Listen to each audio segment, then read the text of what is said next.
어떤 교회에서 그 건축을 하는데 담임 목사님이 건축이 다 끝나갈 무렵에 그 건축을 담당하시는 집사님을 부르다가 한 가지 부탁을 했어요.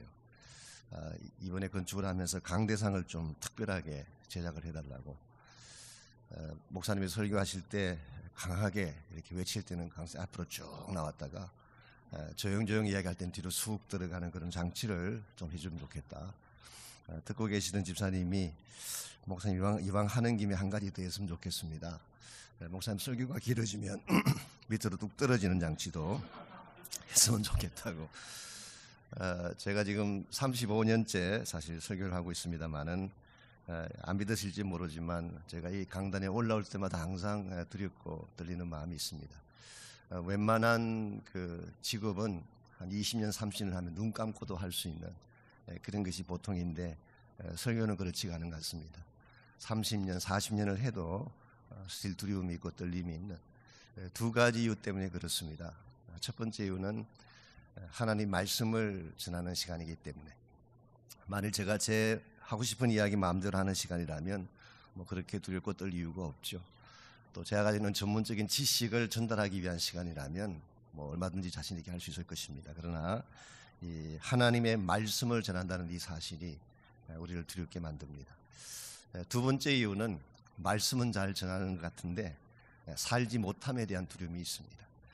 제가 설교한 만큼 살 수 있다면 얼마나 좋겠어요. 그런데 제가 제 자신을 잘 알지만 설교하는 만큼 그렇게 살지 못하는 제 모습을 봅니다. 그래서 이 강단에 설 때마다 말씀을 전한다는 부담감도 있고 또 그렇게 살지 못함에 대한 부담감도 있고, 그래서 항상 기도하는 마음으로 이렇게 강단에 올라옵니다. 그래서 어떤 목회자든 동일한 그런 마음을 가지시다고 생각합니다. 여러분 목회자를 위해서 또 설교자를 위해서 계속 기도해 주시고, 이 설교 시간이 혼자서 말씀을 전하는 시간이라기보다는 함께 말씀을 받고 나누는 시간입니다. 그래서 여러분 마음속 이 시간에 성령께서 마음의 문을 열어주시고 또 사모하는 그런 마음으로 말씀 참여하시면 좋겠습니다.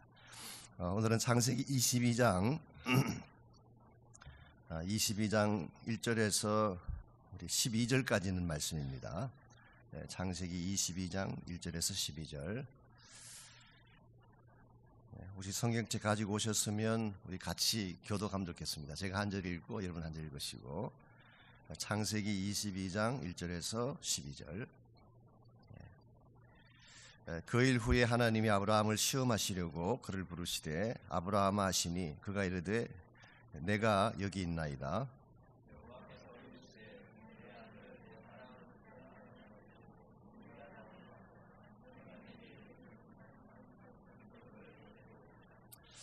아브라함이 아침에 일찍 일어나 나귀의 안장을 지우고 두 종과 그의 아들 이삭을 데리고 번제에 설 나무를 쪼개어 가지고 떠나 하나님이 자기에게 일러주신 곳으로 가더니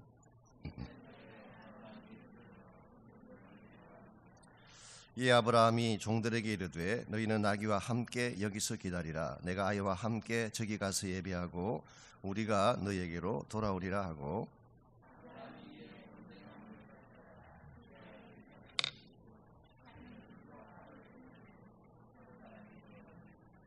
이삭이 그 아버지 아브라함에게 말하여 이르되 내 아버지여 하니 그가 이르되 내 아들아 내가 여기 있노라. 이삭이 이르되 불과 나무는 있거니와 번제할 어린 양은 어디 있나이까?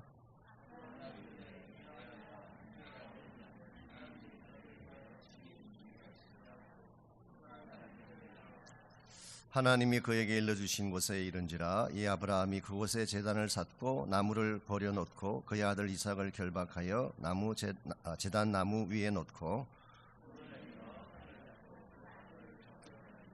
여호와의 사자가 하늘에서부터 그를 불러 이르시되 아브라함아 아브라함아 하시는지라.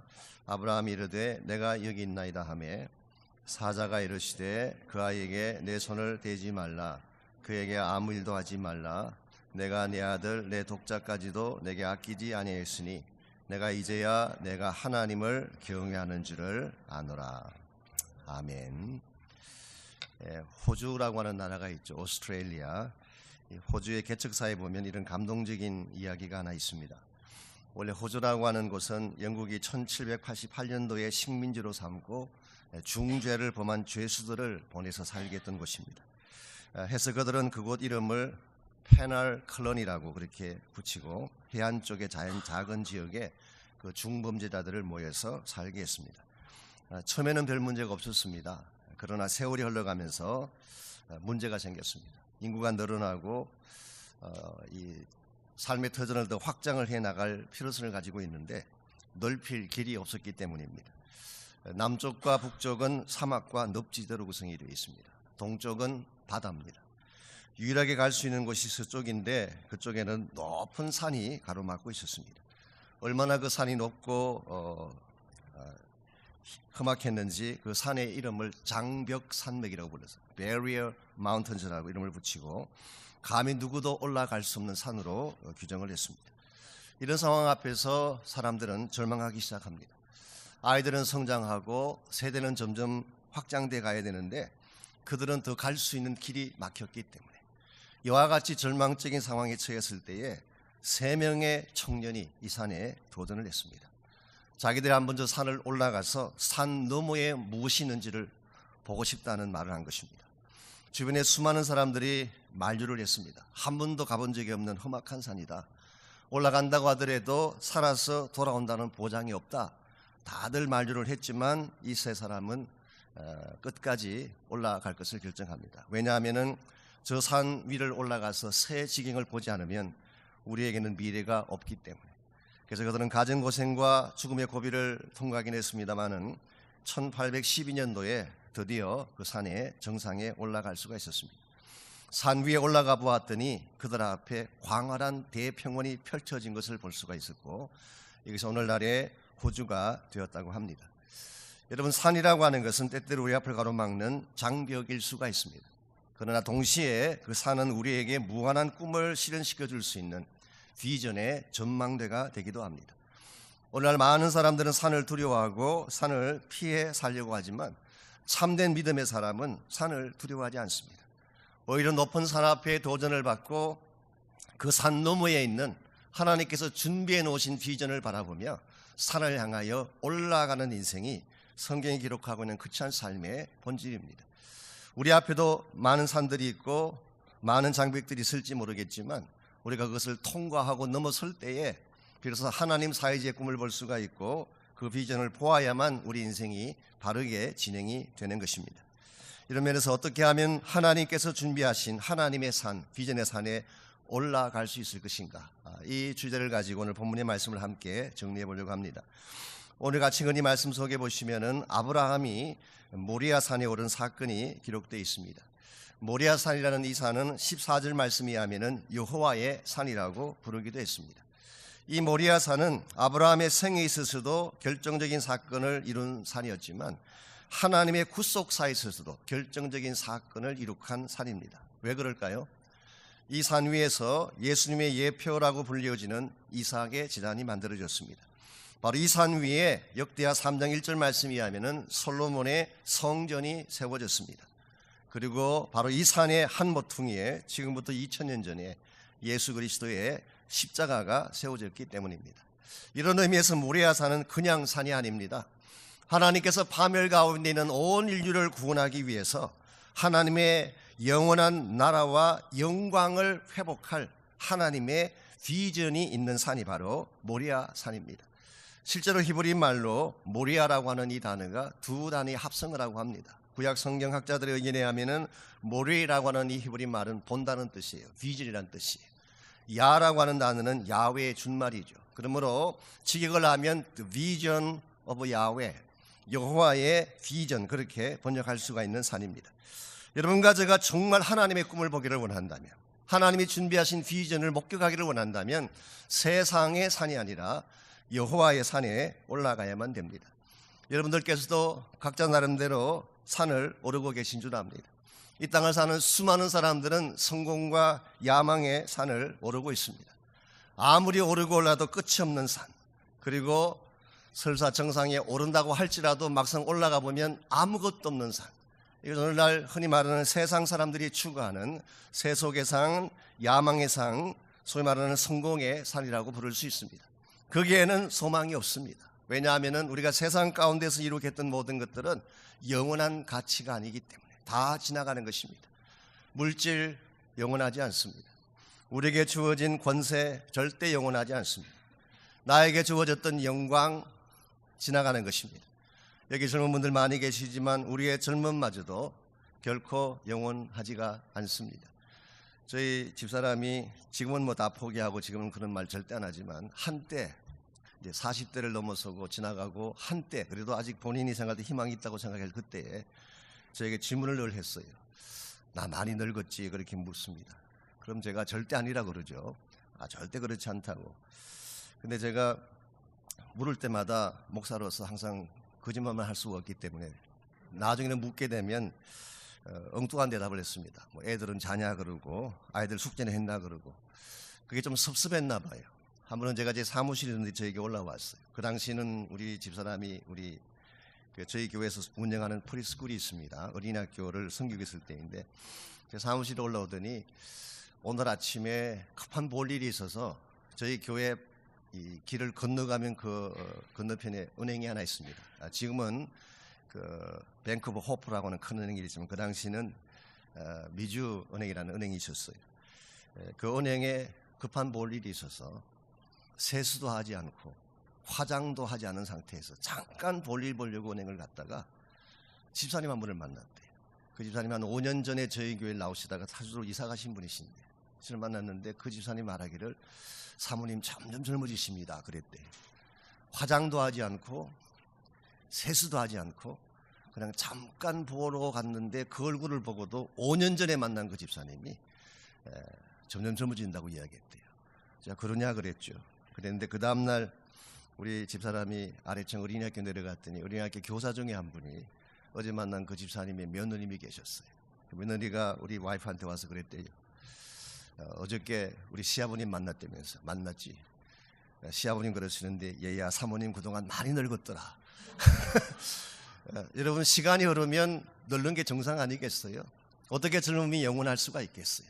우리 나름대로 가치 있다고 생각하고 소중하게 홀드하기를 원하지만 결국은 이 땅에 있는 모든 것들은 다 지나가는 것입니다. 그러므로 혹시라도 우리가 이 세상의 영광된 산에 이 세상의 성공이라는 산에 속아서 우리의 일평생을 사용하게 된다면 여러분 언젠가 여러분의 삶이 끝나는 순간에 후회할 수밖에 없습니다. 그러므로 우리가 산을 향해 올라가되 이 세상의 성공의 산이 아니라 하나님의 비전이 있는 하나님의 꿈이 서려져 있는 모리아 산으로 올라가야 할 줄 믿습니다. 여러분 마음 가운데에 오늘 이 시간에 하나님 우리에게 보여주시는 이 모리아 산의 비전을 다시 보고 어떻게 하면 온 인류를 구원하시고 하나님의 나라를 회복하실 꿈이 있는 이 하나님의 산, 비전의 산에 올라갈 수가 있을까? 오늘 본문에 보시게 되면 아브라함이 이 산에 오르기 위해서 세 가지 중요한 액션을 취한 것을 볼 수가 있습니다. 제일 첫 번째로 우리가 이 비전의 산에 올라가려면 하나님의 부르심에 열려 있어야 됩니다. Open to God's calling. 하나님의 부르심에 오픈되어져 있어야 됩니다. 1절 말씀 볼까요? 그 일 후에 하나님이 아브라함을 시험하시려고 그를 부르시되 아브라함아 하시니 그가 이르되 내가 여기 있나이다. 하나님께서 우리를 부르시는 케이스는 다양합니다. 사명을 주시기 위해 부를 수도 있고 말씀하시기 위해 부를 수도 있고 축복하시기 위해 부를 수도 있는데 오늘 본문의 케이스는 무엇하기 위해 불렀다고 했습니까? 시험하시려고 부르셨어요. 세상에 시험을 좋아할 사람은 아무도 없습니다. 고난과 희생을 즐겨할 사람은 아무도 없습니다. 근데 하나님께서 아브라함을 시험하시려고 여러분이 아시는 대로 자기의 독자 이삭을 바치라는 그 큰 시험을 주시려고 아브라함을 불렀음에도 불구하고 아브라함의 답변이 내가 여기 있나이다. Here I am. 여기 아브라함의 위대한 자세가 있습니다. 하나님이 좋은 일로 나를 부르시든지 나쁜 일로 나를 부르시든지 나에게 짐을 실어주기 위해서 부르시든지 나의 짐을 거두어 가시기 위해서 부르시든지 상관하지 아니하고 맑은 날이든 흐린 날이든 상관하지 아니하고 하나님의 부르심 앞에 Here I am. 주님 내가 여기 있습니다. 이 고백을 할 수 있는 사람들을 하나님은 사용해 주세요. 우리에게 아무리 많은 탤런트가 있고 아무리 많은 능력이 있어도 그 능력 자체만으로는 가치가 없습니다.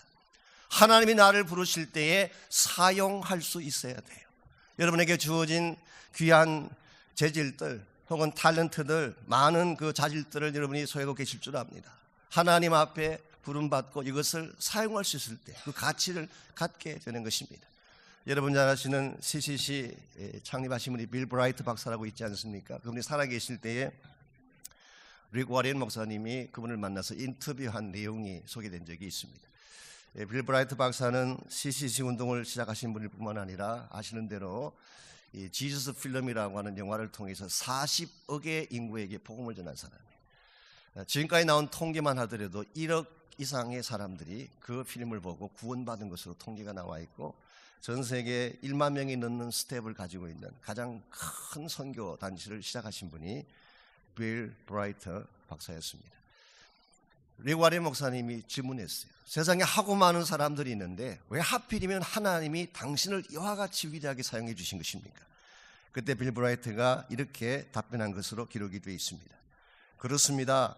이 세상에는 저보다 훌륭한 사람도 많고 더 능력 있는 사람도 많습니다. 다만 저에겐 주님께 쓰임받고 싶다는 한 가지 소원이 있었을 뿐입니다. 그래서 제가 젊었을 때 예수님을 만나는 그날 제가 결심한 한 가지 결심이 있습니다. 오늘 이후로 나는 예수 그리스도의 종입니다. From this day forward, I am the slave of Jesus Christ. 오늘 이후로 나는 예수 그리스도의 종입니다 라고 고백을 하고 지금까지 저는 그 한 가지 길만을 걸어왔다는 것입니다. 여러분과 제 삶에도 하나님의 부르심이 있습니다. 착각하지 마십시오. 직급과 소명은 다른 것입니다. 직업이라고 하는 것은 내가 이 땅을 살아가기 위해서 뭐 돈도 벌어야 되고 일도 해야 되고 이것이 직업이에요. 이 job이라고 하는 것과 calling은 다른 것입니다. 물론 job과 calling이 일치하는 케이스도 있지만 보편적으로는 job과 calling은 꼭 일치하지는 않습니다. 여러분이 사업을 하시든 교수도 가르치시든 아니면 어떤 전문직에서 일을 하시든 그것은 여러분의 직업이에요.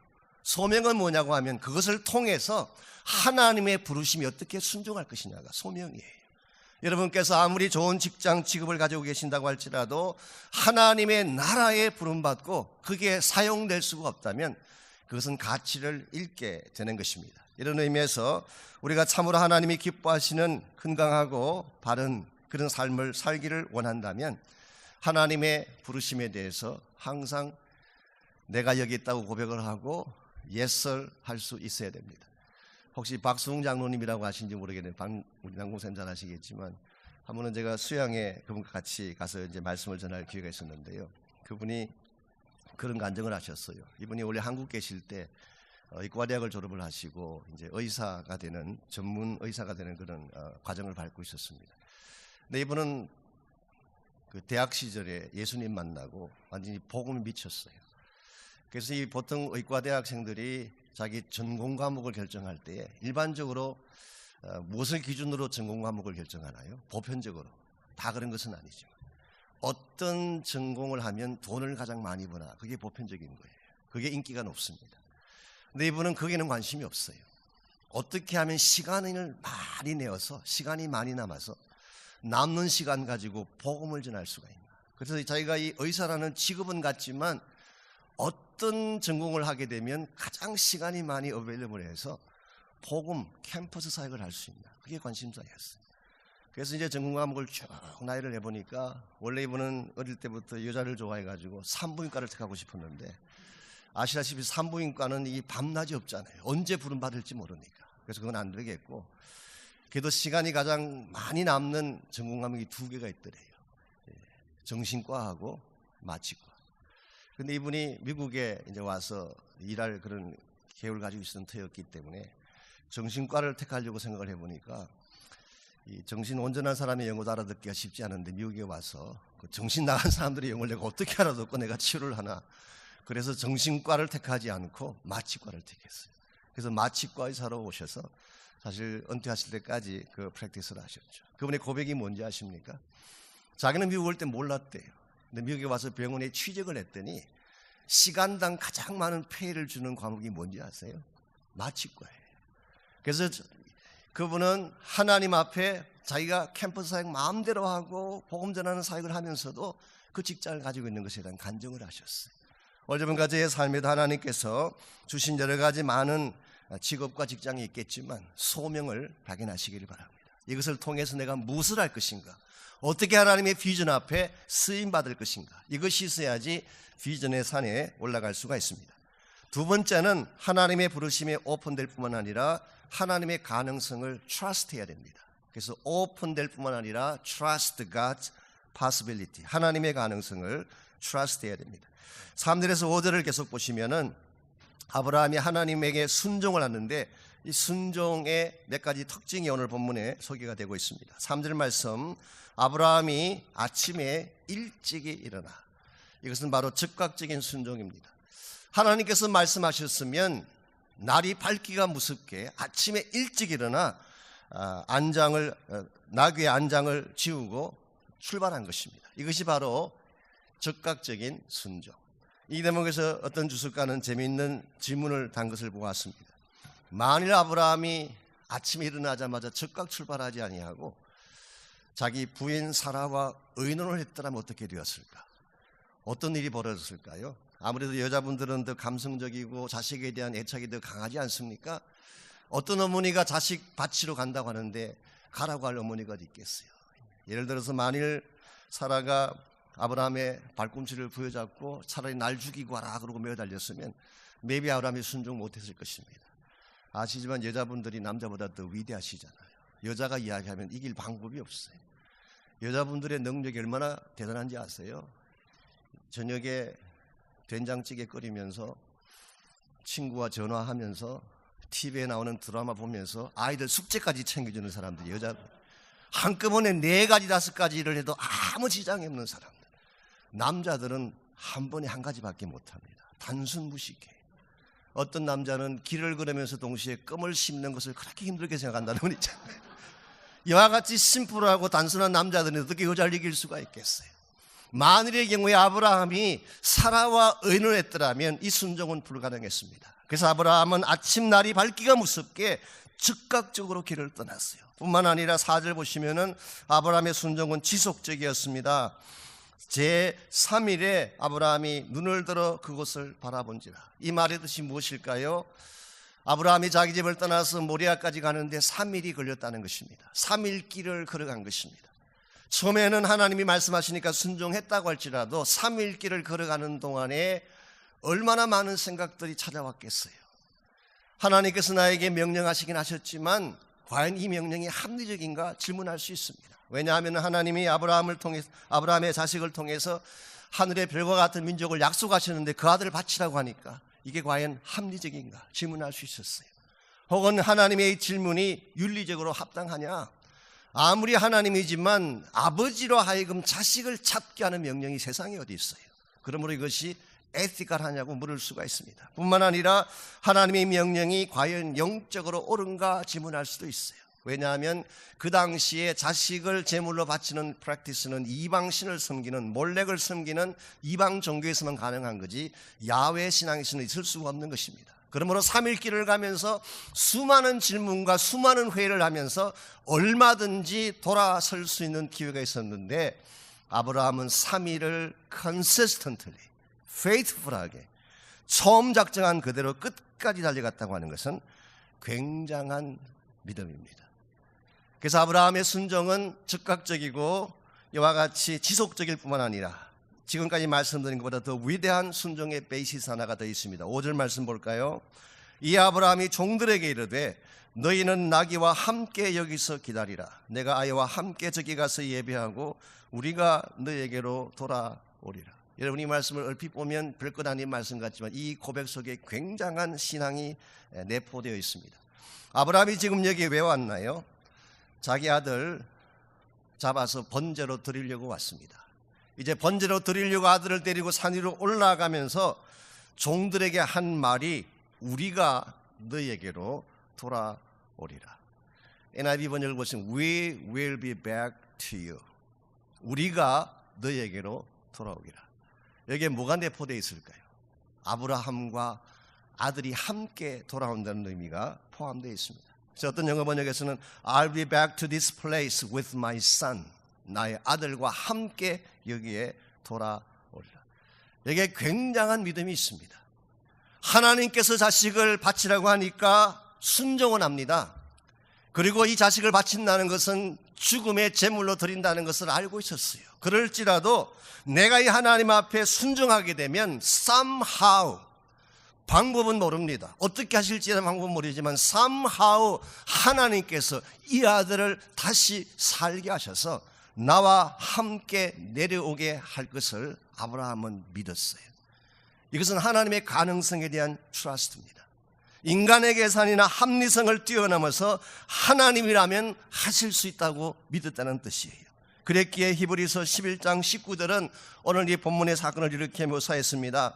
저가 하나님이 능히 죽은 자 가운데서 다시 살리실 줄로 생각한지라. 내가 이 아들을 제물로, 죽음의 제물로 하나님께 드린다고 할지라도 하나님이 그를 능히 다시 살리실 줄 믿었다는 뜻입니다. 이게 믿음이에요. 무슨 일을 행할지라도 하나님이면 죽은 자까지도 살릴 수 있다. 이 믿음이 아브라함 되게 했고, 이와 같은 믿음을 소유했기 때문에 그는 기꺼이 모리라 산을 향해 올라갈 수가 있었습니다. 여러분 가정의 삶 가운데도 크고 작은 문제들이 있습니다. 인간의 눈으로 보게 되면 다 막힌 것 같고 다 무너진 것 같고, 그래서 포기하고 싶고 절망하고 싶어하는 상황들이 매일 여러분 삶에도 존재할지 모르겠어요. 그러나 여러분이 만일 주어진 상황을 보지 아니하고 나에게 주어진 조건을 보지 아니하고 말씀하시는 하나님을 주목하게 된다면 하나님 안에 모든 가능성이 다 들어있습니다. 이것을 바로 알고 나에게 주어진 해프닝들, 일들, 사건들이 어떠한 케이스든 상관하지 아니하고 이 모든 것을 가능케 하실 하나님을 바라보는 믿음, 이 믿음이 우리를 고난 가운데서도 승리하게 하고 어떠한 절망 속에서도 하나님의 꿈을 이루게 하는 우리 삶의 근거가 되는 것입니다.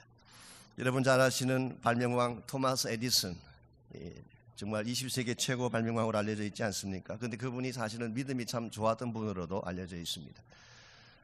몇 년 전에 그 찰스 에디슨이라고 그분의 아들 되는 분이 자기 아버지의 일대기에 대한 책을 썼어요. 일렉트릭 토마스 에디슨이라는 책을 썼는데요. 그 책에 보면은 에디슨의 나이 67세 되던 해 어느 겨울날 일어난 한 사건을 거기에 기록하고 있습니다. 겨울날인데 에디슨의 그 실험실에 불이 났어요. 그 실험실에 있던 모든 기자재와 모든 그 약품들, 그리고 그동안 심혈을 기울여 만들었던 모든 발명품들이 큰 불꽃이 되어서 타오르며 잿더미가 되기 시작한 것입니다. 이것을 바라보던 그의 아들이 아버지 에디슨이 염려가 됐습니다. 이 불 가운데 다치지는 않으셨을까? 자신의 모든 것이 다 잿더미가 되는 것을 보면서 크게 낙심했을 텐데, 벌써 나이가 67세에 다시 시작하는 것도 힘들 텐데, 이런 여러 가지 일 때문에 걱정하고 염려하고 있을 때 에디슨이 그 실험실에서 막 뛰어나왔어요. 뛰어나면서 아들에게 한 첫 마디, Where's your mommy? 엄마가 어디 있냐고. 빨리 엄마 데리고 오라. 그리고 엄마만 데려오지 말고 엄마 친구 다 오라고 해.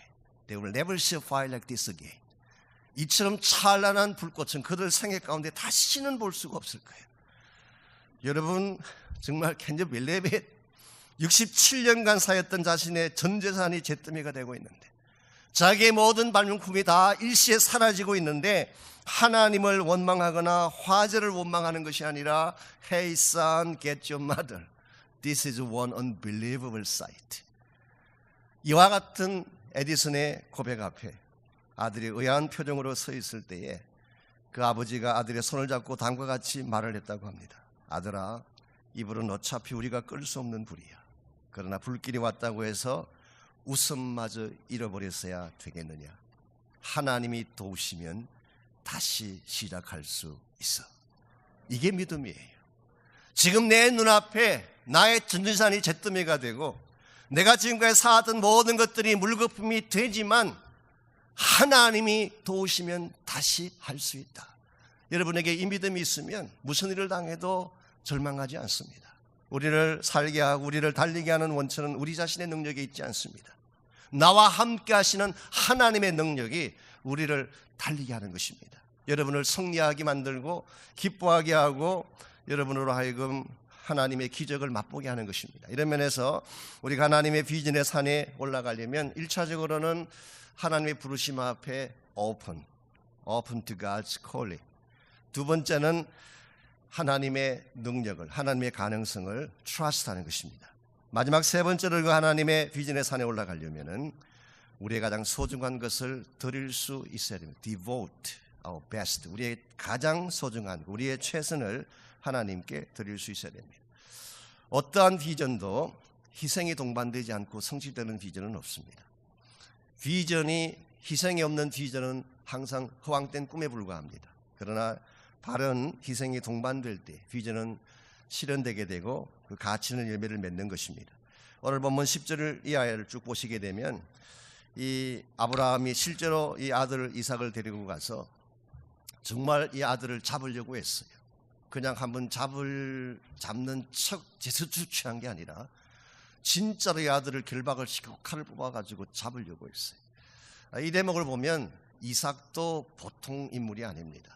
왜냐하면은 그 당시 이삭이 나이가 몇 살인지 정확하지는 않지만 예를 들어서 17세 혹은 20세라고 생각해 보십시오. 그러면은 아브라함의 나이는 몇 살일까요? 거기다 100을 더 하시면 돼요. 자, 100세가 넘은 그 노인 무슨 힘이 있어요? 만일에 청년 이삭이 마음만 먹고 밀쳐버리면 도망칠 수 있어. Catch me if you can. 그러고 도망가면 어떻게 아브라함이 따라가 잡을 수가 있겠어요? 그런데 이 아버지가 자기를 결박을 시키고 칼로 잡는다는 것을 알면서도 정말 어린 양과 같이 순전한 순종으로 그 아버지 앞에 선 이삭도 보통 인물은 아닌 것 같습니다.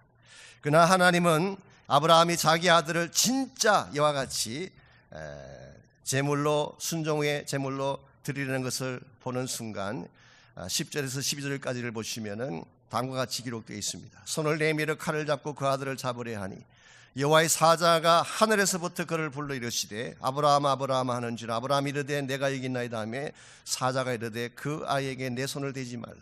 그에게 아무 일도 하지 말라. 내가 내 아들 내 독자까지도 아끼지 아니하였으니 이제야 내가 하나님을 경외하는 줄 아노라.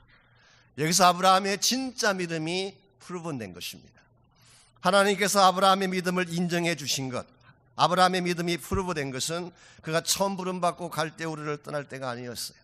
그가 전쟁에서 이기고 승리의 전리품을 가지고 돌아왔을 때도 아니었어요. 창세기 15장에 나오는 하늘의 별을 보고 미래의 축복을 보았을 때도 아니었어요. 가장 소중한 생명 같은, 자기의 생명보다 어쩌면 더 귀한 자기 아들을 하나님을 위해 기꺼이 내어놓는 것을 보는 순간 이제야 네가 나를 경외하는 줄 알게 되었노라. 그리고 나서 13절 14절을 보면은 하나님께서 이 이삭 대신 순양 한 마리를 준비하시고 이 순양을 대신 제물로 드리게 하셨습니다. 여기 나오는 순양은 물론 1차적으로는 이삭 대신 드려진 순양이지만 오늘 대다수의 성경학자들은 구속사적으로 이 순양이 장차 이 땅에 오실 예수 그리스도를 예표한다고 보고 있습니다. 우리가 하나님께 무엇을 드린다고 생각을 하지만 사실은 하나님이 여러분과 저를 위해서 더 소중한 것을 주셨어요. 내 가진 인생을 주님께 드리고 나의 가장 귀한 것을 바친다고 생각했지만 하나님은 처음부터 자기 독자 예수 그리스도를 준비하시고 여러분과 저를 위해서 희생 제물로 드리기를 원하신, 이런 면에서 하나님의 사랑이 먼저요 더 위대한 것입니다. 오늘 우리가 하나님 앞에 나의 무엇을 드리고 헌신한다고 하는 것 쉽지 않습니다. 이 하나님의 거룩한 사랑을 알게 될 때까지. 저는 성경에 나오는 여러 가지 많은 예화들 가운데서 하나님의 사랑이 어떠한 것인지를 잘 보여주는 가장 대표적인 예 하나로 다윗과 요나단의 사랑의 약속을 저는 생각합니다. 아시는 대로 다윗과 요나단은 정말 순수하게 서로 사랑하고 서로 돕기를 원했죠. 그랬는데 자기 아버지 사울 왕의 그 모습 때문에 할 수 없이 이별을 하게 됩니다. 이별을 할 때 우리 사무엘상 20장에 보게 되면 이 두 사람이 언약을 맺고 이별을 합니다. 언약, 이 카비넌트.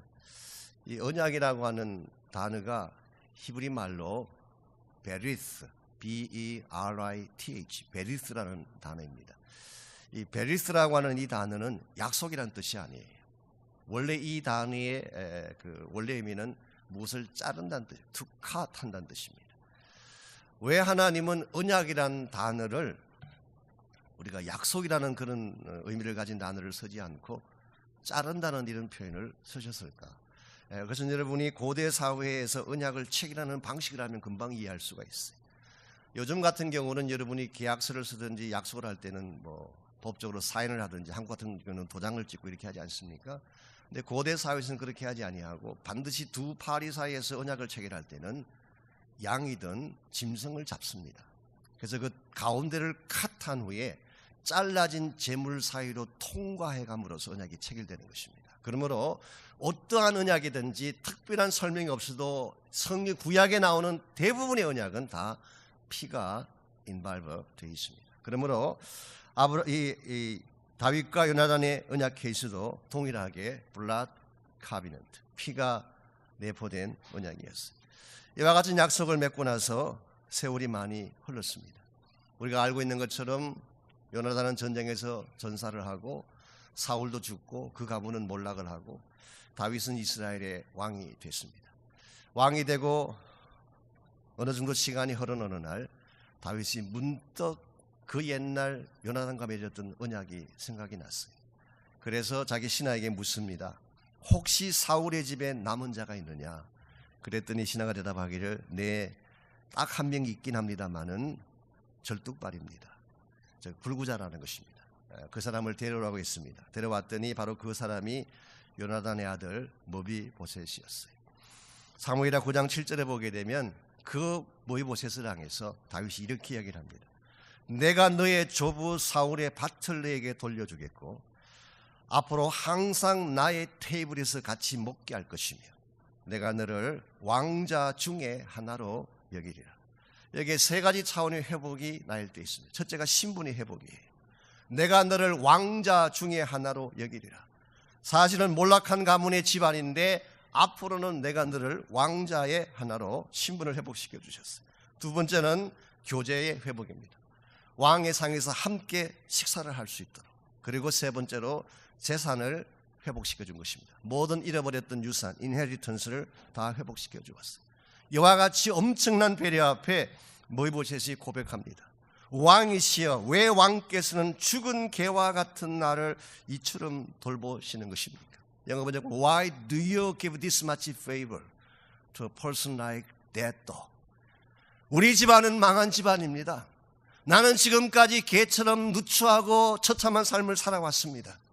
아무런 가치도 없고 아무런 희망도 없는 개와 같은 나에게 왜 당신은 이런 큰 배려를 베풀어 주시는 것입니까? 그때 다윗이 뭐라고 대답했는지 아십니까? Because of the blood covenant between me and your father Jonathan. 너의 아버지 요나단과 오래전에 맺었던 피의 언약 때문이라고 대답을 했어요. 바로 이와 동일한 사건이 지금부터 2000년 전 갈보리 언덕에서 일어난 사건입니다. 여러분과 저는 가치없는 존재들이었습니다. 사탄의 가문에서 태어나서 멸망받을 수밖에 없는 몰락한 가문의 출신이었어요. 죽은 개와 같이 범죄하고 누추하게 더럽게 살아왔던 우리였는데 하나님은 여러분과 저를 하나님의 자녀 삼아 주셨어요. 신분을 회복시켜 주신 것입니다. 뿐만 아니라 하나님과 함께 교제할 수 있는 특권을 주셨어요. 하나님께 나아가 기도할 수 있고 대화할 수 있고 하나님과 사랑을 나눌 수 있는, 뿐만 아니라 하나님은 여러분과 저에게 우리가 상실할 뻔했던 천국의 유산, inheritance, 이게 바로 천국과 구원에 대한 유산입니다. 이 모든 것들을 다 회복시켜 주셨어요. 만일 여러분과 제가 이와 같은 하나님 앞에 하나님, 나는 죄인이었는데, 나는 개처럼 못나게 살아왔는데 나에게는 아무 자격이 없는데 왜 이와 같은 은총을 베풀어 주시는 것이냐고 질문하면 하나님 뭐라고 대답하실까요? Because of the blood covenant between me and my son Jesus Christ, who died on the cross 2000 years ago. 지금부터 2000년 전 갈보리 언덕에서 피 흘려 죽은 내 아들 예수 그리스도와 내가 맺었던 피의 언약 때문이라고 말씀하실 것입니다. 여러분과 저에게까지 오게 된 이유가 여기 있습니다. 우리가 잘나서 온 거 아니에요.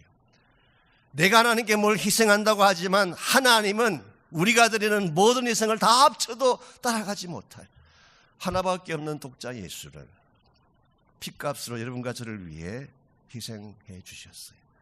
우리가 이 사랑을 알게 될 때 비로소 나를 헌신할 수 있어요.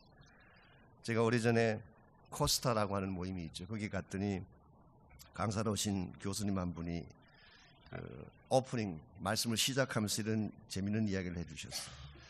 텍사스의 한 부자 한 명이 큰 아주 돈이 많은 큰 갑부인데요. 저택을 지어놓고 큰 저택을 짓고 그 저택 뒤에 아주 큰 그 풀장 한 개를 만들어 놓고 마을에 있는 모든 젊은 사람들을 다 초청을 했어요. 그리고 그들 앞에 발표를 했습니다. 그 풀장 안에는 피라나라고 하는 그 아마존에 살고 있는 그 물고기, 그 살인 물고기, 사람을 잡아먹는 그 물고기 아시죠? 이빨이 아주 날카로운 그 피라나라고 하는 물고기를 수백 마리를 풀어놓고 그 모여있는 젊은이들에게 이렇게 이야기를 했습니다. 여러분 가운데 누구든지 가장 먼저 이 풀장 안에 뛰어 들어가서 건너편까지 헤엄쳐가는 사람에게는 자기가 가진 재산의 절반을 주겠다고 선포를 했어요. 말이 떨어지자마자 한 청년이 뛰어 들어갔어요. 그리고 피라나가 막 온몸을 물어뜯는데 피투성이가 되면서도 그는 가까스로 건너편까지 건너가서 풀장을 나왔습니다. 그때 이 부자가 그 청년에게 말을 했어요. 내가 나의 재산 절반을 너에게 줄까? 아니면 나에게 하나밖에 없는 외동딸이 있는데 그 외동딸을 너에게 줄까? 그때 이 청년이 씩씩대면서 외동딸도 싫고 당신 재산의 절반도 싫고 어떤 놈이 뒤에서 밀었는지 결국 본인이 원해서 뛰어든 게 아니었어요. 누군가가 미는 바람에 할 수 없이 뛰어들었으니 어떻게 해요? 나와야 될 거 아니겠습니까? 여러분, 이와 같은 헌신은 진정한 자원의 헌신이 아닙니다. 오늘 많은 사람들이 어쩔 수 없이 뛰어드는 헌신을 해요. 주변 사람들이 눈치를 주기 때문에, 프레셔가 있기 때문에, 뭔가는 해야 되지 않겠냐라고 하는 막연한 어떤 부담감 때문에 하나님의 사역을 하고 일을 하는 분들이 계시는데 이와 같은 헌신은 오래가지 못합니다. 정말 내가 하나님을 사랑하기 때문에 이 사랑이 이유가 되어서 내 인생도 드리고 내 삶도 드리고 나의 모든 것을 바치기 시작할 때 이와 같은 헌신은 참된 헌신이 될 수가 있고 설사 나에게 손해가 오고 어려운 일이 찾아올지라도 끝까지 드릴 수 있는 헌신이 되는 것입니다. 제가 마지막으로 오래전에 보았던 어떤 미국 목사님의 글인데요. 그걸 제가 소개해드리고 말씀을 맺으려고 합니다.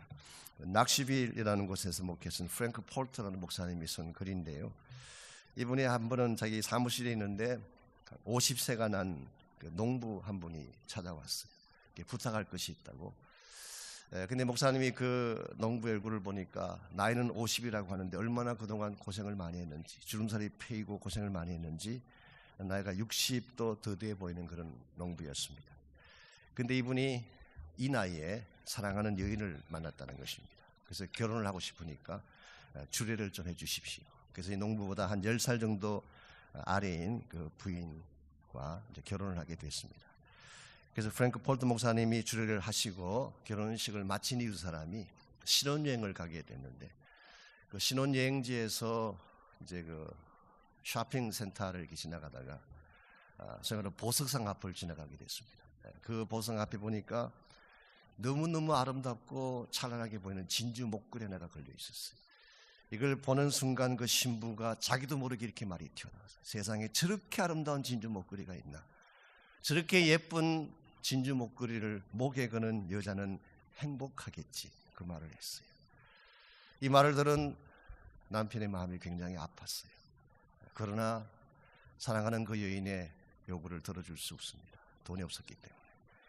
그리고 약 10년의 세월이 지나갔습니다. 그랬는데 그 부인이 몸이 좋지 않아서 병원에 갔더니 이제 암에 걸렸다는 진단이 나왔고 몇 개월 살지 못한다고 하는 그런 진단이 나왔습니다. 그리고 마침 그때가 결혼은 10주년이 되는 해였기 때문에 결혼 주례를 하셨던 프랭크 폴터 목사님을 초청을 하고 식사를 같이 하게 됐습니다. 식사를 하기 직전에 남편이 부인의 눈을 감게 했어요. 눈을 떠보니까 목에 그렇게 갖고 싶어 했던 찬란한 진주 목걸이가 걸려 있었습니다. 이걸 보는 순간 부인이 조금 섬찟한 마음이 들었어요. 왜냐하면 누구보다 자기 남편을 잘 아는데 이처럼 값비싼 진주를 살 돈이 없다는 것을 알았기 때문에. 그래서 물었습니다. 어떻게 해서 당신이 나에게 이 값비싼 진주를 살 수가 있었는가? 그때 남편의 답변이 다음과 같습니다.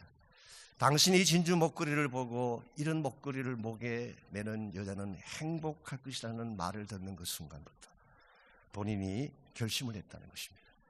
비록 내가 지금은 돈이 없어서 사랑하는 여인에게 이 진주 목걸이를 사줄 수 없지만 언젠가 내가 때가 되면 내 손으로 이 목걸이를 사서 부인의 목에 걸어주리라 결심을 하고 그때부터 그렇게 즐겨 마시던 술을 끊었어요. 즐겨 피우던 담배를 끊었어요. 드링크도 마시지 않고 맥주도 끊고 모든 드링크도 다 마시지 않고 먹을 것 먹지 않고 마실 것 마시지 아니하고 입을 것 해입지 아니하고 모으고 모아서 오늘 드디어 당신을 위해 이 진주 목걸이를 사게 되었나라고 고백을 했습니다. 이 말을 들은 부인이 눈물이 걸성한 가운데서 어떻게 당신이 이와 같은 일을 할 수가 있습니까? 지난 10년 동안 어떻게 먹고 싶은 건 먹지 않고 가고 싶은 곳 가지 아니하고 당신이 쓰고 싶은 돈 쓰지 아니하고 나를 위해 이처럼 값진 진주 목걸이를 사기 위해서 그런 일을 할 수가 있어요. How could you do this for me? 어떻게 당신이 이와 같은 일을 할 수가 있었습니까? 그때 남편이 딱 한마디로 대답했어요. Because I love you. 당신을 사랑하기 때문입니다. 이 한마디 말을 하고 그 덩치가 큰 남편이 그 부인의 무릎에 얼굴을 묻고 흐느끼던 모습을 잊을 수가 없다고 프랭크 폴트 목사님이 쓴 글을 오래전에 읽은 기억이 있습니다. 사랑하면 할 수 있어요. 사랑하면 내가 가장 즐기던 것 끊을 수 있어요. 억지로 안 됩니다. 의무감이나 율법으로 되지 않습니다. 정말 하나님의 사랑이 어떤 것인지를 내가 알고 진실로 하나님을 사랑하게 되면 내가 가장 즐겨하던 것, 내가 가장 좋아하던 것, 나를 가장 만족하게 했던 것 다 포기할 수 있어요. 그리고 오직 한 분, 그분을 위해 나의 값진 것을 드릴 수가 있고 나의 물질과 시간과 나의 생애 전부를 드릴 수 있는 이와 같은 헌신과 결단이 가능한 것입니다. 사랑하는 형제자매 여러분, 여러분 지금까지 어떤 산을 오르기 위해서 일평생을 살아오셨습니까? 공부하고 경쟁하고 열심으로 뛰고 무엇을 위해 달려오셨나요? 이 세상의 산 아무리 올라가도 끝이 없습니다. 그리고 설사 정상까지 올라간다고 하더라도 there's nothing, 아무것도 없는 허무한 산이에요. 그게 여러분의 인생을 걸지 말기를 바랍니다.